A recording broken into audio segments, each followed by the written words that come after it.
I'm Krumzeri doing a impact news nay Raj Nongthombam Manung Hutna hari ba 360-degree analysis of news and events ta mayam butaram nok cheri coronavirus tagi ngakthon abgi damakta lengak na India pumbada haukiba March ki tarik kun manga dagi April ki tarik tara mari phaba numit kurmathuini gi lockdown je lauthokre matung asida Manipur gi unedi masigi mamang dagi habatare market close si March ki tarik kun mathui dagi haukrabni manam dan numit manga ni waling adi or market lonsen ki ba aduga state ki oiba lockdown su hauki March ki tarik kulum doi dagi hauki na single even in state asida yam chauna miyam da masigi pochai essential items sing nong mugi chang da ya da polam mayam se phangda bagi awa basi mayok nare ha kamnare chara hen imung pho yaung nare haitare maramaduna masigi awa ba ma chauna leri but awa basigi marak sida koi se yum da lebiu stay home and stay safe yum da leita ragade khodi hairiba COVID-19 novel coronavirus asidagi khoi singa thokchaba ngamgani habagi upai si prime minister Narendra Modi na sumiyam da advice to khre suggestion pi khre request to ga hai khre adubo tarik kun manga hai batare tarik kun manga ahu bun mis lockdown ga han bun mis di Manipur gi mafum ayam diam chauna section thorong na khon bagi mong da mi si yum dagi ayam na mapan thong na di adubo ngarang amadi ngasi dagi horga yam chauna mi si mapan thong na rakpa gari pangthok da thong na rakna sing mathok padi ngasi mak police na tongan ba district sing da hai batare district police sing sina mi sing se gari thor lak pa sing se phagat na sing ba mayam am su yaure aduna swai sida koi yum da laibagi hai batare stay home and stay safe ki concept se natraga lockdown tor se yum da laibi habani lockdown gi wahan tok se laitagi mami tap gum tauri marodana hairiba stay home stay safe se kya yamna mathok tabagi habagi matang se sukhana na ba lorena lockdown se na piriba chething sing se gi matang da sukhana ne nung se impact news ki studio the links in joining us tonight on Manung Hutna Manipur Health Services ki retired consultant Oja Dr. Ch Nabakanta Sharma ni ham to Ch Nabakanta Sharma welcome to the show, appreciate you joining. Also joining us Manipur University ki Department of Economics ki associate professor Oja Dr. Chinglen Meisnam ni Oja Chinglen Basu Taramokchari, welcome to the show, appreciate you joining too. Ahan base Oja Nabakanta dege hujjar ke Oja sige lockdown sina maram oiraga mayam se ahan first day hai tare 25th tari am section mayam se yumda lener me 26th tagi khidang relax do hore ngarang 27 ngasi 28 yo bodri mayam se kashu toroi habagi mong da habtare hanagi mong da mayam se yam na thongna re yum dagi lambi sorok ta yam leire lekai da so mayam se pulap phama wari watai tawbi natraga tongan ba game sana ba wari sana ba smai tong na mayam se matam len bi mong da lai masi thodong khoi singna ningai leite na haidi masida thodong kiningai leite na khanbi bra kaino da koi lockdown to matung sida Manipur gi mapan dagi sang khada mayam si foreign bo ero natraga India gi tongan ba station bi boro loi changa ga leikre moi marak sida ya mana quarantine to busu lere home quarantine to busu lere maramaduna moi marak sida gi any positive oi ba yarok taragade moi bo isolate roga treatment to gada unina atopa mi sina thodong na sandoningai leite habagi wakhalon mali ayam mana kitang lapthok gi mafam sing dadi yum gi mapan to ga loi pun phamina bi mami se tari kari wa hum thamingi stay home stay safe ki concept lockdown ki concept se hojik phawba kadai phawba mathok tari no ja thabini. Thank you very much. Hojiki nagi question sit to khum dri dai kanam tang I say why I come here. Okay. I see public health see Europe dagi tamai Rome see Italy dagi ana moi maronda shout to ti hai haidi hello everybody hai ada akoi di yam phagra bale ba ne ado hojik si akoi di YouTube yang pena aina ngang basi moi dom yenge so I'm still following it and the boy is moi ki signboard sida and the two to ben adi everything is really fine everything will all right but it is not all right ngarang mi lising amasi ngarang mi lising amasi moi doctor yang kai sigre ai imana bani yogre ai ngasi digi sei kun mang da public health ai madi da tamaga lakpani and I know it's not out about this thing coming back to your question anabasi makal ani sui suna na da penless samale nadiam sate for example HIV/AIDS ai nupi ngole minaru re ngasi ai ngon HIV tu pagalai nothing happened to me so this is a penless another example kini nung macam senere ka yam mung sida anabam le ham chitone kini de leben nung macha ureta tarak pastati hakta para lowing ngonyo do jon thoge masi the person to right but unpersonally so called corona hari basti it is a painless no pain at all and it is not going to affect it immediately it will in a long term kasi wuhan da tha ani tor matung da tor ineva so it is a very slow and it is something like a slow motion suicide ai ngasi di English ka sungaw se itu mi yang mana nang ada pe gyan ta kina have so allow me to speak a little bit of English and other diseases like renal colic very painful people will come but suppose HIV and this corona it is no pain at all and me the doctor sang put ngo na pausinate we are shaking hand we are eating together we are enjoying we are drinking that's the reason aina khangiban knowledge khuding maksi I cannot disseminate it to each and every people of Manipur. Akoi to konthong lonsal laga thong lonsal laga isa bi sorry corona ngakthok kani na lei bisne akoi to ri na no ki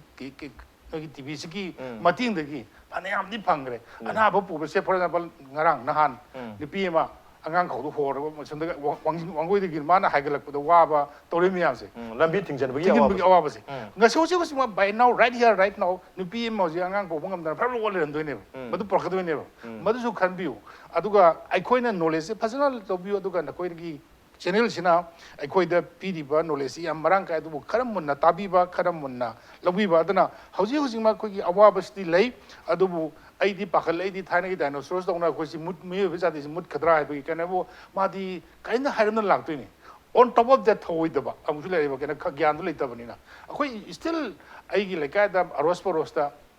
many of joking are what is that nothing is happening we are eating we are drinking we are enjoying our life so what's your corona why I didn't see it even hoju sing work Myanmar gi doctor sing gi moi pring jong kana bo khoi lockdown tor se na the moi gi government lockdown to ngam dre the doctor who are trained in RCOG and MRCP and all, they knows it. It is better to look. But they have got around 9 of positive delay. But it's the tip of the iceberg. Aku ni Thailand nahamu Thailand hitan. So far so good. I sing itu. Madu I know it, but how do we have the because aku the documentation like three. The film sama yang kita lihat kita agam Manipur na apa sih? Ican itu payah kali because of her we are excited ore sensitized ore akoi sing rak ji marks am yele akoi kai di kana da bane ko ado aina high re ko like kai emile ko kan nei marks kan di kan da tamo but it sensitized hai so it is sensitized aduna coming back akoi ji wari ado ga praja gyan taminasi nakoi ne pi ban knowledge si yam na manjang gre larik pa biu tv yeng biu ne asai thamse okay larik pa biu tv yeng biu have ne du mayam si tongna raga lambi da thorokpa natraga mi amagi yumda chalaga pulap mafam amada mayam se punna wari sanabagi punna phaminagi mami tari pun bataragadi amana amadagi masigi droplet haiba tare kanagum amada hair infection se leram taragadi atop singda sandurpuya have ni marmaduna sandoi madi akoi khunda leiba mini atop akoi lekai se leiba mini madi nong to suma panda chaludi hai adubu soidana accidentally kanagum ma panda chaluba infected oiba mi singi khang masa khangna dana khangau dana haiba tare innocently technology yauba mi do koi marich da phamje lagta ragati koi myam su innocently loina mak transmit to kini habgi aki budni maradana yumda lebiu larik pa biu amadi information loction na bhona biu habgi wafman sinu za thambir se mathang se oja chin da lakcha boja khoi gi market se kaithel sing si district taru yauna ari kharam kaithel yauna march ki tarik kun ma thui degi loan bahokre aduga nationwide lockdown se na tarik kun manga lakto ni nationwide leba kumbu ge lockdown se lakta ngai da numin mangani mangjau no na already kaithel thing jangrabni na pochai essential items ki awaba mayam su leido mali leibusu leire ha tare mayam se ha kam na renga si bhau yok chalak pasidadi aduga mafam khara da for example ngasi impact news na khoijuman da chalu matam da Bishnupur district ki manung chana leba khoijuman da moi farmer mayam se na pochai se mayam thare na hangai for example akoi gi koli hwai maku jabi ha tare masi kilo da rupa humpu humdra da yoram masi hoji kuntham manga da yorum matam da leibi ngai leitre ha na farmers sing se ware moi matha sare mai tau dana mokhoi na yonba ngamdabagi awaba lere are akoina phangdabagi awaba lere leijagi habda phangdabagi suma yam chawba sumba essential items ki award pasu thengnari kamai yeng bengi sigi lockdown gi awaba are at the same time coronavirus na piriba akiba medical gi oiba sapu sing hatar mayam se punna yeng matamda national gi international gi aduga manipuri context mayam se ozagi observation ka mai thambining mase laina si maleng gi oregasu mai gi lam dugi madugi peculiar oiba condition tongan ale ana koina lockdown si masi mas ne lockdown si mas ne koi sidang masi maki koi topic oriba stay home si yum dal la yu hai bese masi maruina koi China dagi ni masi koina lan tawri si yes ada China gi koi lan tawri si ken oda yam graba mogi missing hai tare million humpu muki chang ni koi one gi sigi koi gi magi kanogi ubai gi magi province the ladies in atra ado hairi besi lockdown to bangam besi masdagi ne ba koina lan to reisi ahan ba ko yam lan to di lockdown gi was ada China gi ko Chinese doctor khara Italy de sat haidi moi se ko gi atopa lebak sing su moi international gi solidarity oina maram di ko gi laina si maling gi oiram ni na masi mayuk te lepai se ko kudimaki madu gi responsibility lei haidana masagi america na naitum chakra kanda naitom chapai di akoi gi masi hojiki leiba film se da leading role lawai mota masi naitom ta na leiba matam se da akoi gi Europe se da leiba laibak sing se da masina achong impact si pek matam se da ai ha ka na lawa matam se da mating pangbina basi thangnari ba yumlon na ba laibak phung na mating pangtra bane ai European Union lei adu United sum ka ki just profit first people second ado ai da moisu tawram me si handa kista khange ado moisi makut ting thoga mating sin nirak pa matam da Italy na mating nirak pa Spain na mating nirak pa adagi mating nirak pa matam sida khut ting thorak trabane adugi luda ba war ba phim sida ni koi China gi doctor sing chali ba Cuba gi doctor sing lai si swai sida ne aduna koi China gi koi magi yam specialized doctor team se masina Italy da lei matam da moina ama ure ba Italy sida koi lockdown si mafang khra tawi tawma matam sida moina koi lockdown si tawra su akoi saida ui hariba mawang dumaina lambida koi magi gari nungli se dum chen ba passenger gi service se dum tawba masi meda dum uba aduna moina hari se kai noida matam da moina koi media gi through da su moi paupi sigi films da di yara roi maram di koina China da tawri dudi Wuhan da tawri dudi yam akan ba yam strict law si mai enforce tawra kan se da mista akan ba ain ji sinar kan se da mi sing ja amat thon da bane adu sida di mafam sida di oidre aduna masi lurakani habisi warning tawe adu warning to budum chumi hojik utelagi masing si aina ngak lak tingi sida yortingi mamang phakta pangjabada koigi lising marfu taruka samli ga maugar ga nipan haitare 86,500 kumbagi magi confirm cases yore highest moina oira ani subata second highest moina oira ineba ado masigi second highest oir pagi magi trajectory adu kapsida da magi yung na haigalak pas masigi manung sida koigi yamna koina hangningai question orisi yamna masida koi neningai orisi USA ga koi Italy aduga tadi European countries singse masida yamna steeper oirisi masi kari yung haigana reisi yung haigalai se kai gino koi China na masi koi control tawdana lei gra kan sidida adun active case tadi hojik se kramai tawgeda hojik ju bogi phangwa pawdadi 97,000 muki changsi active case tadi China dagi USA ni hen grab China dagi helis active case tani ko ado masigi hen bagi helak pagi mongsi aham da zero le ngi matam da USA zero le ngi matam da makoi China matam da hai akoi pau du sutum tai na ko posi le re akoi section bagi tangai fa da le re si han harasu USA matam sti da ignore to we masi moi thawa sati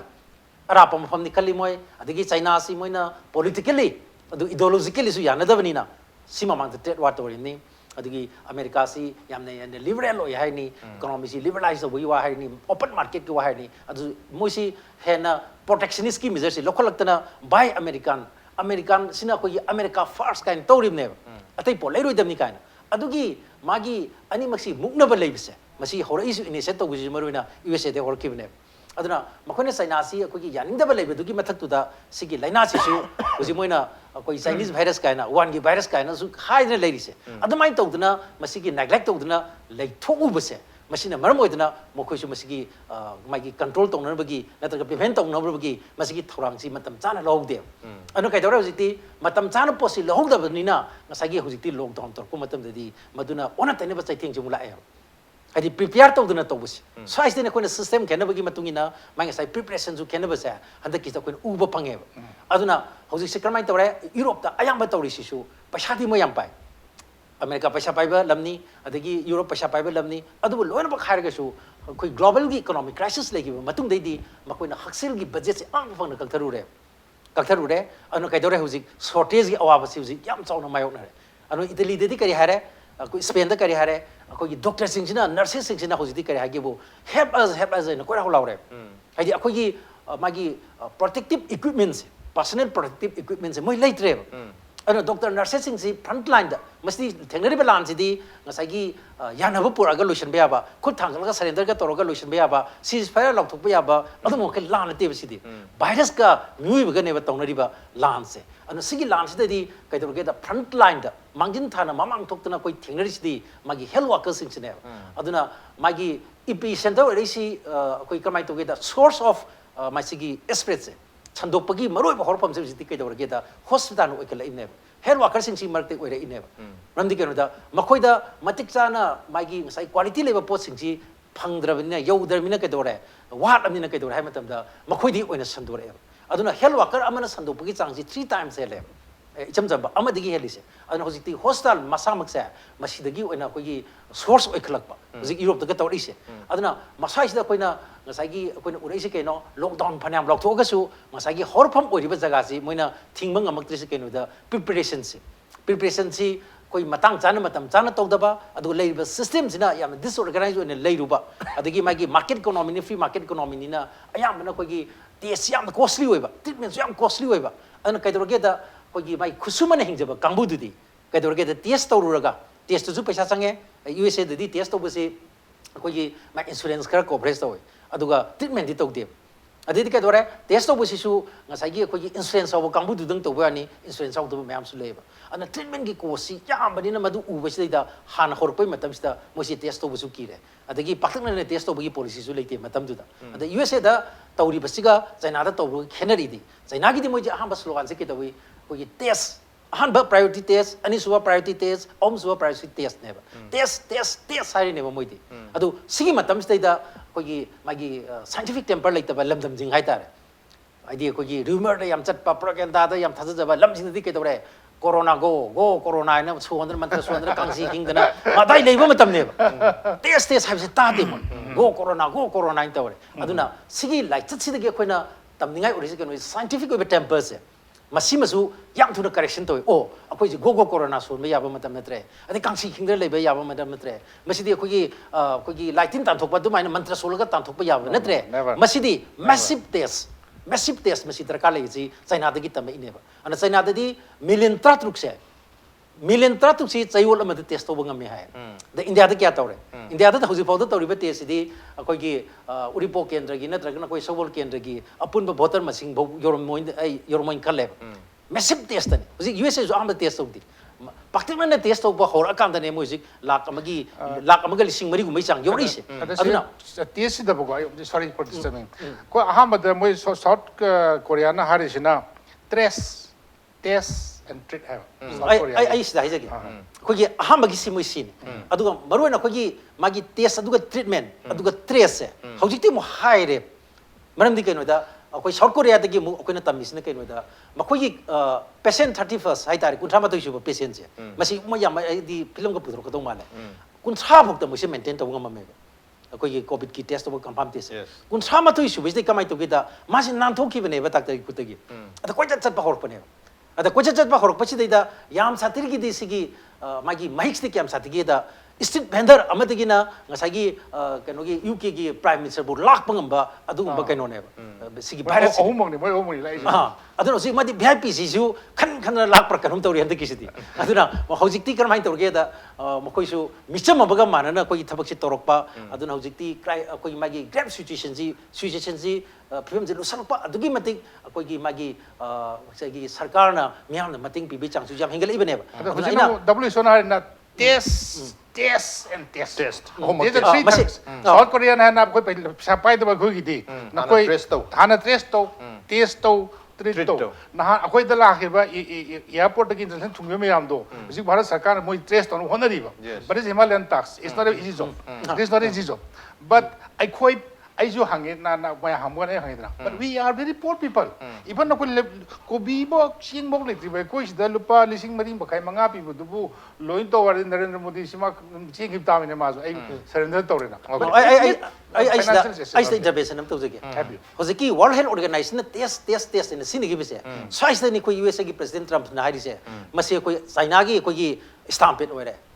World Health Organization man di manik test en man puri se masi China da saluba matung da ne khang pane ba test gi ne ko ne test darkar lai khangai ba adagi thuna treatment to ba darkar lai khangai se test dei ado akoi gi China gu mana masi test ngamanga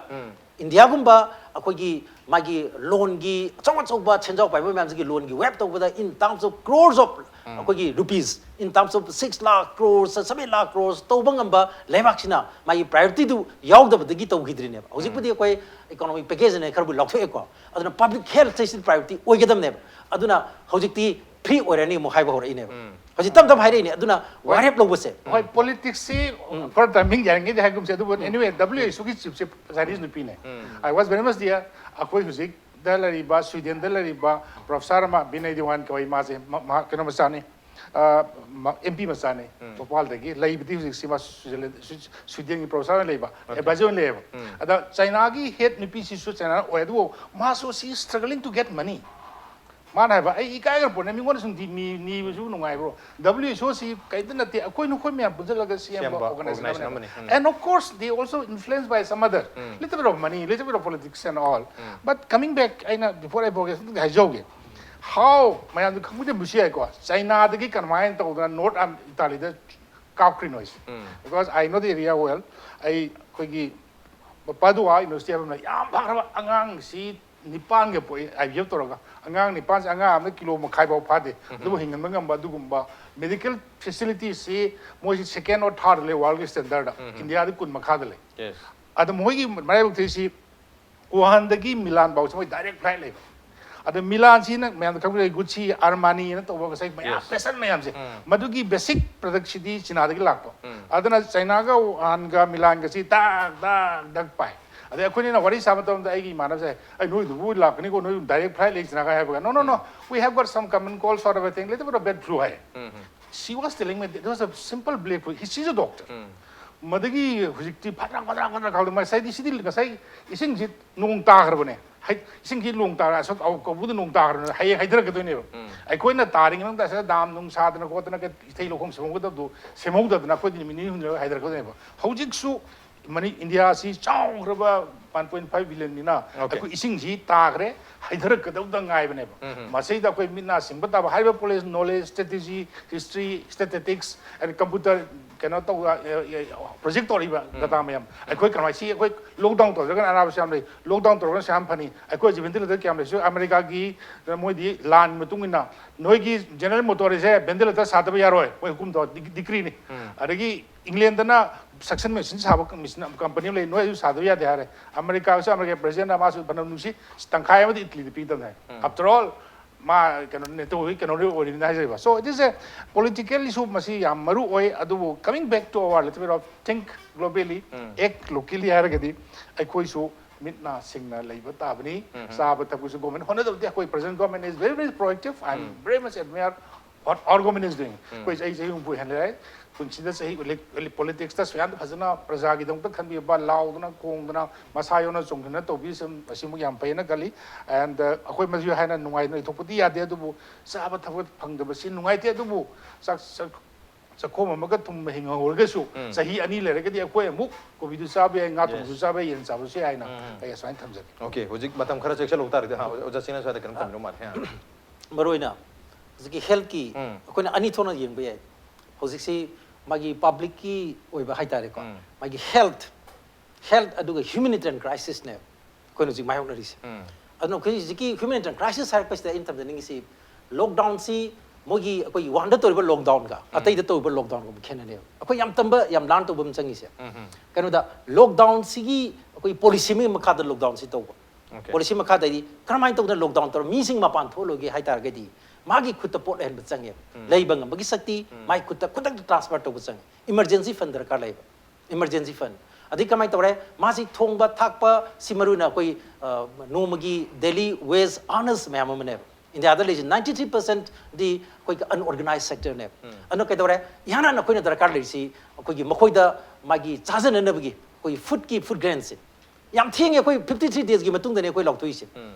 koi akoina muk sai da Kerala da koina model loning ai ori second da Kerala di aham mo ke dawi koi crore 20,000 crores han lok thue yes ade union government 15,000 crores lok thong da moi nge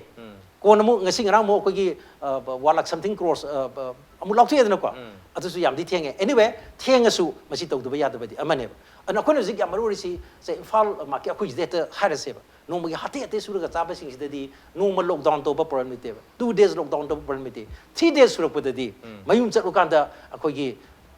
masagi photo se masagi photo masa on again chalu matam da masa si akoi gi kan lei preng siraga photo no olam ga da ba masing yam lai ba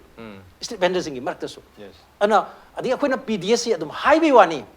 akoi PDS mai pak pa na te ba yam effectively koi to bokai sungam de aduna akoi na han gi leriba systematic ki koi magi systemic akoi gi problems ga adigi hoji kutakta masi lok thor kumatam stadi akoi yam maru ri ken weda miyam gi kutta laina bagi sakti hengalan ba adu miyam gi akoi gi mapukta akoi lam ibis gi kon na bagi hunger and malnutrition miyam ni koi problem ji ade corona virus sai masi thengana bagi resist tong bagi yam maru bi ken weda good nutrition good nutrition ji asoba immune system so yamai len dui ni adu ri di cheng hawai kari kram yam ji akoi gi magi through tong ba civil society organization lai tong ba koi gi magi district ki administration sing kutang da adagi magi panchayat lai ba pradhan lai ba mayam lai dina ko koi gi local self governments mayam lai sigi kutang dai da masi piba si samna da piba horakan si da koi lok thok pa me already koi masi koi simultaneously piba adagi madu pin na bagi magi sathok chasin gi movement se masi koi freely and mayan na bagi madu gi mechanism jo koi na yahu gadam ne an hoji ti kai dore hoji chi mating budi hoji amaga pang na dana maram di solidarity se koi war matam da di manipur se solidarity yam pina ba dung mafam ne aduna koi mating pang na bi poti de dum tawi adubu mating pang na ragasu no ma pang amadi ai ni pang amadi ai mangani suru pa tarani suru ko matam da di adu kramai to gadi habi question da ai aduna hoji amaru ri makoi da akoi gi magi cheng chak aduga magi akoi gi hawai nungai thau thum darkar lai besing se masi yahona na bagi distributive justice le hena ba magi distribution gi aspects da haitare ko masi da koi effectively thabak se to ba ma change adu di chap chana ko enforce to yare noi thor pa yaroi mam di akoi noi madigi khudong cha ba do na buk lam da kanam de se loi se ke lagi se mise lok thoi ni ko mapuk lam kan da kanam da se loi aduna cheng darkar lai re cheng pigani aduga chak thong bai darkar lai re koi pek koi food se masi mafang phang kuding ta pigani aduga midday meal si thingjan grade school thingjalamina aduna angang le besing state da akoi gi magi sigi ton ba mayom mai tare mayom sing imung sing da piba aduna smai to dana masi mai to dana to ba adu at the same time ke dore koi gi pensions welfare pension na alin sing na pangjari ba disable sing na pangjari widow sing na pangjari ba pension si hengalan bagi matak tu da tha onggi hana pithok pa tha onggi hana pithok mar ni moi kutta paisa do lejaraga di adagi mo khud lei bagi sakti du hengala boi di mentally su ma strong were ne hausi yam maru edi se kaino da koi gi corona mangdana corona tungdana koi poverty gi virus ani sina landara ine aduna karamana handui nu se lak doi nu se poverty na han basu ba poverty gi virus na han lak raga di ma koi gi aduna se dum sidoi ne aduna koi india gumba koi gi laira bana masing yamba manipur gumba laira bana masing yamba jaga da di koi na ngasagi lockdown se mai pan gi haitar ba si makhatan toro pusu yari lockdown se adi hosi chi problem se koi loi di banina toro kini ne khale aduna masi le banina tha om babu gi koi gi magi seng chang darkar le besing se masi through koi gi local gi club sing lady maruna ai club siam panjani di yoksing matam da di lem da club le khalai adagi hana siram club se activate torai active oi re aduna club singi kutang su khare yahoningi marandi moidi kara political bias oi de moina to busiti aduna masi koi mak nung pan kotana madi koi control tongna ba social control su to ya ba aduga loina na koi gi mai human right ki abuse to da bai di koi ngasai lockdown to inarga ngasai koi gi yamne abusive oi ba mong da yeng ba nungai ta ba mong da ngasai gi hekta koi gi miyam si ngasai gi koi gi magi kari dignity is loi lei nari ngak ta ne ba madu thugar pe pos lakadori ne ba aduna swai si lakado pot mayam su lai aduna ina sigi rong sa ina thamjaning badi lockdown mai ban bai da mata darkar lai ba myam kuta lai ba gi sakti je ngalan ba aduga cheng chak ki awa ba lai bising se masi time de ko yen thokna ba ba aduga amana aroi ba amana magi myam je inform pasen to yo okay inform to bisida regular ko gi journalist union di ko gi media kamu ne de haira male ko gi regular press briefing aduga ko gi press conference masi to video da habidi tawraro habidi habet ama tagi digital way na to habidi adu digital orga su masi regular briefing se masi to wiba usti hoi serial yang badu imung dale jaba mi dun awa badu yang jachanu adu koi miyang gi frontline da thabak to riba mayam sidi serial yang bai matam hojik adu di khoi gi di oi de dana aduna khoi gi mai ke di hoi miyam dun serial yang jarasunu nuai nuai ba serial miyam tha dana dum yang jarasunu adu khoi gi da di ngasai gi regular briefing je pihodraba adu erga di rumor mayam sandu social media da adagi through kanu sing da toan ba media da toksalak pa adagi koi gi magi ngasai media adi phataba paw makhong yangi afaba paw makhong ta pena ngasai aran ba paw duna dominate toksan gi dana myam gi kok se changraga di madun mo ke dore panic si hanjalak tana ngasai toroi da thabo myam tor pusu ya ba aduna panic su pawon da na ba adu at the same time precautions su hengana na bagi masi thoksil thorang ji di akoi khudum ki matenga lori na changi aduna lenga ki mai ke di su aina thamjani basi opposition party sing chu mokoi su mochi darkar lai adu mokoi bisu kowar kanda mokoi su mot hang kanda koi atai tai sudah di all party meeting yam tawe ba ade atai tai sudah koi na civil society organization me ama koi gi yelomi kan bagi kar gi me ama koi tawre si de koi miu be jati da miu be gi khunai si da tawra iba attack amani na virus gi matang si di koi khudi ma punma ma change ba unity sangi solidarity sangi si di fake khando ga attack tawro oe ba aduna unity sa masi emotional unity ni ko ado physical distance le ga da okay physical distance le ga da adu maru ina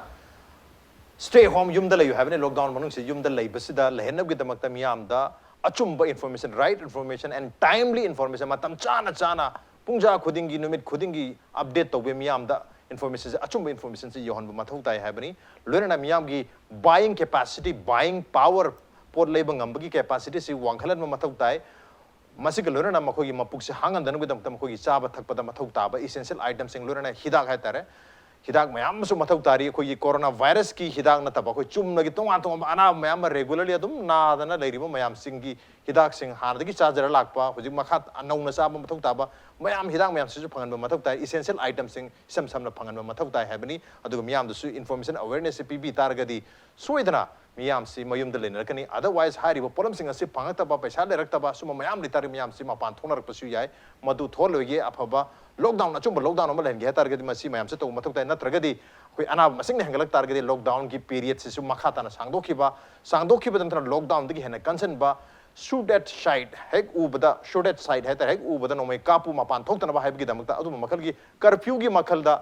koi lockdown se lak pasu yai maram dan modon da chatring ai hojik matam lering se miyam su seksel loba lenga na su matam chana miyam bu sensitize to ba mathau ta habani on den obem taraf break down thonjer ke impact news ming ta doni welcome back to the Manung Hutna 360-degree analysis of news and events with Raj Nongthombam. Manung Hutna ngasi khana jariba basi coronavirus na piri ba chaithing astagi aduga hairiba virus ki spread hadar sanduk pase lighter sanduk pasi masi control tono ba chain se break tono gidam ta lockdown law thogale ribani lockdown gi wahan thog ha tari yum da loina mag lahen ba leib mathok tabne du yum dagi mapan thona risi thok tanu gidam ta makhoi gi buying capacity makhoi leib ngam gi capacity engalan ba ngamba khatan tara makhoi da polam mayam se phanghan targadi mayam se yum dagi mapan thona roi plus makhoi da chaotic oi bahena pakhat pa panic oi danu ge damakta makhoi da su achumba information se yam timely matam chana pungja khudingi makhoi di hon mathok tari habasani adubu hairibo lockdown se sangdorok pa yari hojikti 21 days ke chayol hongi ni may continue may extend sangdorok pa habani sangdorok pa ya bagi magi reason sing hata jakta karmaini yang be miyam sing sena follow to dabdani haidoribra natraga hojiki oina khogi india gi oina hengalai ba masing se haptar ngasi almost 1000 yogdong male ngasai 940 gi mathakta yograbani nungtin gi matam se da maramaduna ngasi numidang haidi ngasi numidang pung taran thoi phau basi da ngasi gi hayengi timing si yogdringai se da koi already 1000 cross to gidong male sum hengalak matung wedana khong ngasai gi ojan su tak pik ba test and treatment sigi keno se pattern da koi changjan manina makhata na dum sangdorpagi mong leyen khambi bara sigi test and treatment sigi mari lerena kamai yang biuja I would say Dr. Harshavardhan Akoi Union Minister we are very lucky we have got a doctor there who can that knows well about the system ma ji harisi paisa si ko shaim tak bi da khudak ta lowest person in the MLA to be ba nan MLA mdil pa crore piu ga hai I madu I tell of course I don't like to utter the word of politics but anyway so man harisi paisa si direct transfer to the common people to the below poverty line da chima tawre adagi moi lambi chan na ba thang na ba si hojik akoi su suddenly koi gi sing chor pu gum ne akoi sinau nan khana ba duga ngasi ekoi na khana risiga is a little difference and I was telling them very bluntly so far so good but it is not so far so good like khuram jeno ja like khuram jo but like khurum na daka injale in yes adana hojik si akoi gi honorable chief minister magi ka si da control center ma hamgal ba Manipur ki history da ana bagi da mukta chief minister ki office ta pung kumari hang ba se this is the history yes and number 2 Delhi the pami honorable prime minister honorable minister si makoi bu advice or ba magi labuk bhavana Harshavardhan ji ma science ki so science technology ki so man popular pa union home minister no Harshavardhan medical mantri mas ENT specialist ni Kanpur de pass health minister Kanpur de ki Kanpur de ki MD number yam phang ni ada male bisi yam pai ada hojik si ada su control center because akoi su 1.5 billion lei bina ngasai gi hata yad badu even America see 30% the American population doesn't have a passport akoi Manipur ki metin pi mapana cookie mapana miti mamana cookie ba kuch digi mana dagi adam narsoi le ma tum mado hotel tum ba phang da ka men pa ka tumin I one ex sister the very sorry America don't think that they are very rich some of them are really poor sit of bari dele adubu hariba America sisu hojik New York se is a focus point hoji moi the army thongre mi sibat tham symbol hoigre akoi di mi si mo boli sadri ba makoi di mi si bat thamadi mi si we fu mo yankai ma thamba yana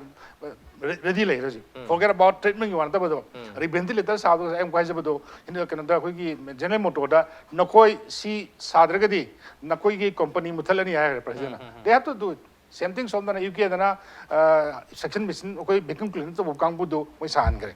armai dong to ya da na we can look in different perspective but akoi the show is Harjabardhan torsi koi state khudimokta ventilator si pina wa yam kanwa struggle tori paisa direct transfer tormo hodari yam nungai ti makhong na chalaga Delhi dagi Bihar ta na kilometer chom ya kai samri khong na sakni torai ba otor shoda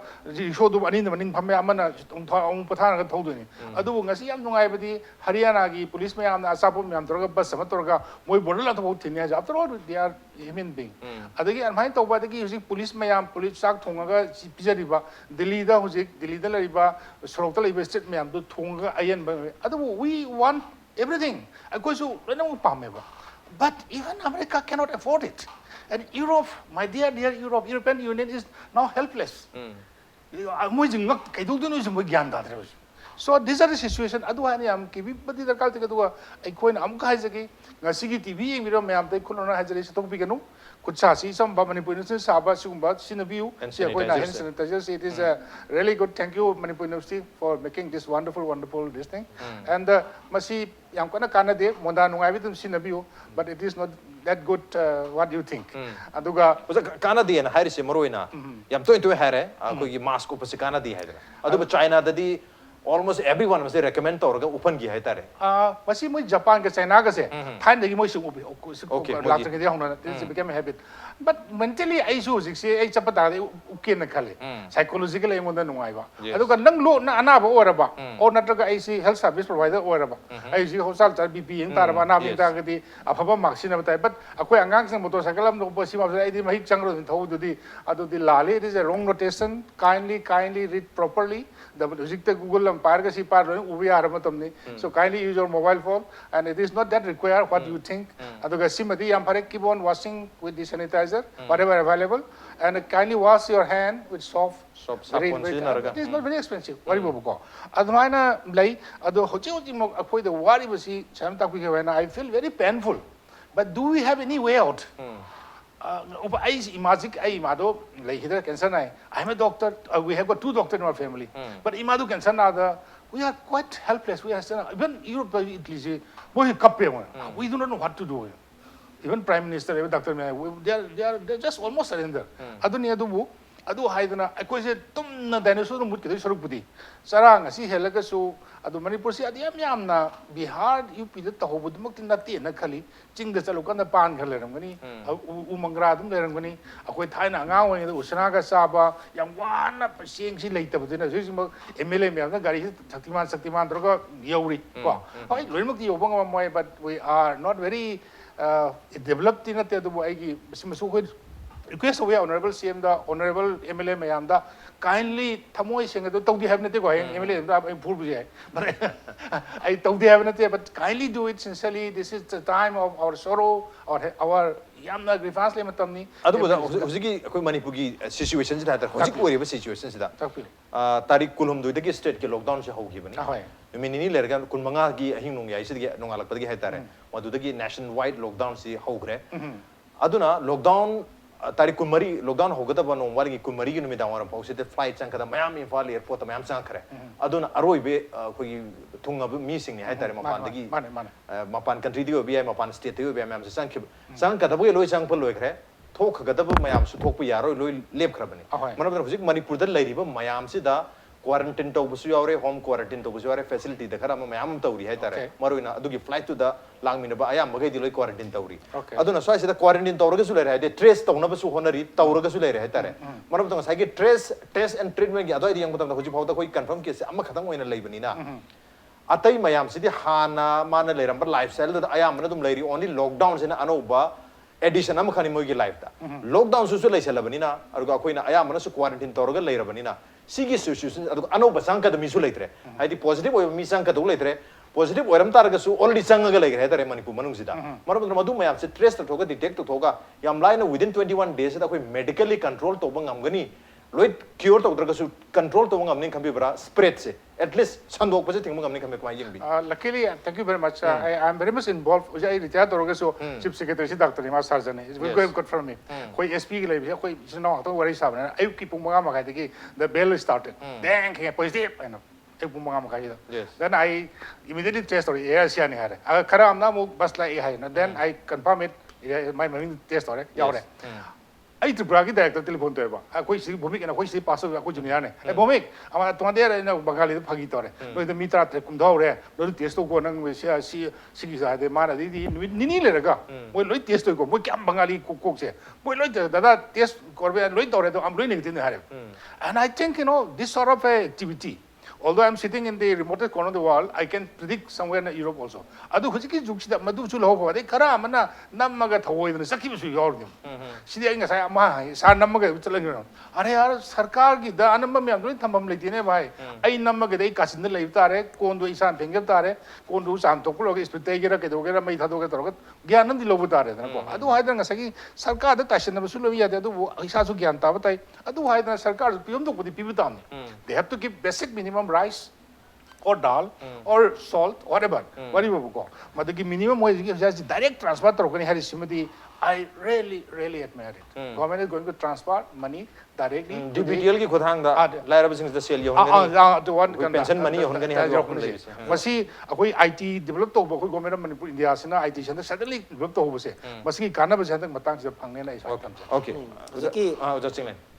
si yam phaba koina magi thakninga ba pot hedi direct transfer to buse ada uji transfer to the amount se kya no si koi khamum chang samna hada koi gi test of the packet changi private ta koi policy ngam mai chang ne koi government pi du si lising ngam mu gi chang ne koi chawr moi pa ba moi no par si lising mari changa da ne lising ngam mu gi chang si le anyway sen to kan tham kan da koi lupa sangwa mu gi chang si koi ne piren khalap ai jan thane account ada uji da kala si di kyam da kala haidi koi port ki mamal gi chang kyam lai du sik dur matam aduna hoji ti khwadi ban labor resource mayam sa masi lona bak masi koi gi madu priority sina khana tamakanda yam dar dar policy manga ma di koi transfer to ni yam tabiya madu taba ni maram de koi fiscal deficit ki madu concern obam thok treba hoji ti madu gi matam natre mioi ba kan bagi adu was la abne aduna 5000 gi chang sida koi na lar besing gi account koi gi magi janthani account adi direct transfer se koi togani haibugum gi chang ji adu madi mu oida se lupa changma gum gi chang oiragadi maduna kramai to ya habi question dai dina ko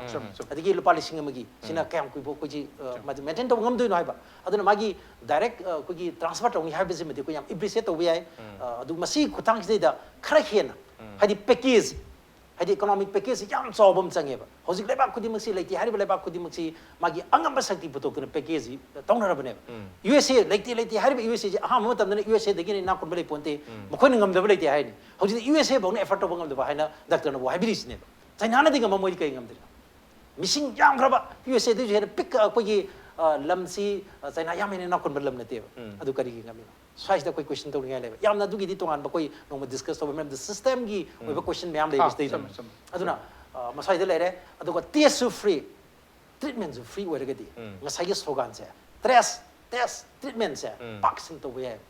adu ko test paisa sang bi film se lere ba treatment su paisa ji yam na wang bi film lere ba adai du ne America da koi gi ngasai jari do treatment yam to wangam de bi maru bam di treatment da sang ga paisa si mu kirak pa dagi test to de ne chen gi bam yam jawre adi quarantine to ndra tham sing test to ra ga di habi aki besi lerek pa adi treatment sida paisa si am chang ra kirak tana ngasai gi koi gi suicide to ba su yaw idra adu masiu ma yam ji koi na masi ngang lai tra koi monitor to bu chang ya anu hoi magi yum da to ba quarantine ma institutional oina to ba quarantine ma adu hena phabadi institutional level to busina hena phaiba marandi madu koi gi phadana control to ba ngam doi ne institutionally hai ga drawja huji koi facility quarantine hai tare tonga district moi identify tawraga tawriba mafam sing se hatare masida aduna government sindana tawribase government sindana adigi madu koi padra sponsor to yum da home quarantine jin natabida aduga institution quarantine harise adu masi adu da su complaint me am lai hatare makoi de piriba lakani maram de chama am se phajana pidre even moina sak chariba disposable hatare piri pack tor piriba sigi okay hundokhiba keno se plate kum si su lokthok pidaba matam sana adagi moi disinfect to bida room singa adagi bathroom toilet se common oina season rakpa thangna bisingal lerak ta suma mayam so sagi matang sida di sagi matang sida health worker sigi bu haijening akoi da magi health worker sigi magi lady ba film se kramai to gese koi khana bam change koi doctor jobi ri ko ani ya maru edi sida PPE hai sia maru yes hojing ngasi ma pau sumbra lamra hoji di pau si jam sa ba su yawi Mizoram da hoji koi gi PPE se around 10,900 kumra nearly 11,000 thungre hai okay अखोई मणिपुर क्या लेरगे सी अखोई खंगनी है से doctor जी information सी अखोई याम खंग बदर का लाइ जे हौजी फाउद test क्या तौरे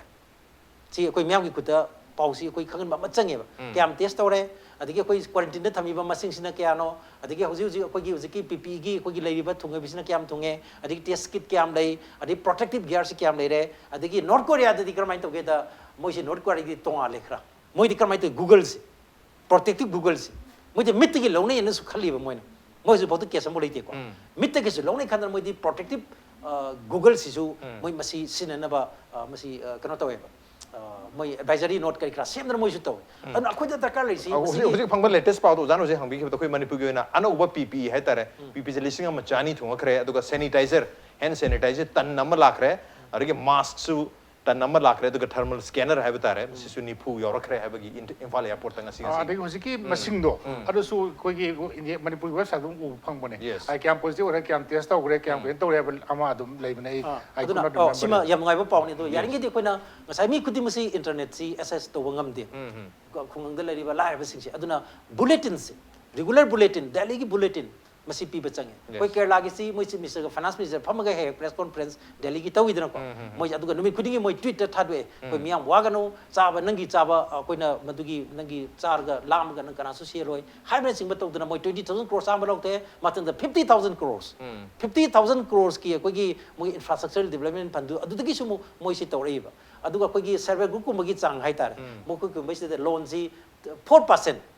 per annum sigi se koi 2,000 crores ti thani da machine ani hari adi NRGS ki 2,000 crores admai to moi package me am slok tuiba hojik ti hoi akoi manipur gi awa masina resource leite ba koi center da koi di pura tang duini hojik thari ai jam ngai kharang gai hojik yor e hari se masi yam ngai ba pawni maram di kenu da hojik masi leite ba sina maram oidna ke dor hai matam da koi gi aki bu su mu leidori ne akoi da panic adi hoi panic ti phawni har ga su phawba Pobinu hargasu magi health ki leiba ko infrastructure se hana solga leijabani na masi fagaran ba machange adigi mu lakadori ba posing se kamai to geda ko gi vulnerable oiba countries in laktoi se samna to PPE hari se protective personal protection equipment se masi yam rajani ko ai gi mai uniform darka leidoi ni mi China da to uniform du yong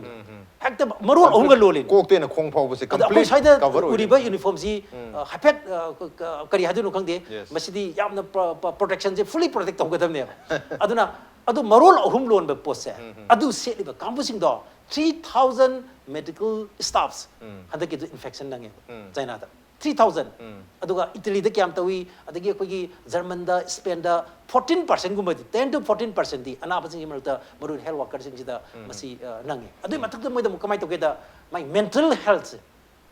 di moi di masagi adum masi moi su quarantine to bugum ne mai mandre magi nuksi jera ba macha adagi mama madugi koi unaba phangda bi awa chaba phangda gi moi su chaba si chaba yadi sigi martam si da madi lokthok pa si hap option basu awaba lokthok pa si jo awaba ne lokthok pa si cham de moi si aduna puna masi yang kan da hojik si mental health se ai si rong sam tham jani gi di hojik si quarantine to dan lai ba kambu singi ngal tan moina hangni gi question me ama adi ma ko family adi positive or ba imung sigi magi family magi relative magi imung manung mayam sigi masi yam maru or parina kai durge da akoi je telephonic counseling darkar lai ba si kerala gi si telephonic counseling tawi adu nahan bokta moina thagalak pa twitter pa si 35,312 ki magi telephonic counseling je hoji bokta receive tawi hari hoji de 50,000 euro man sigi tongan da selama akoi gi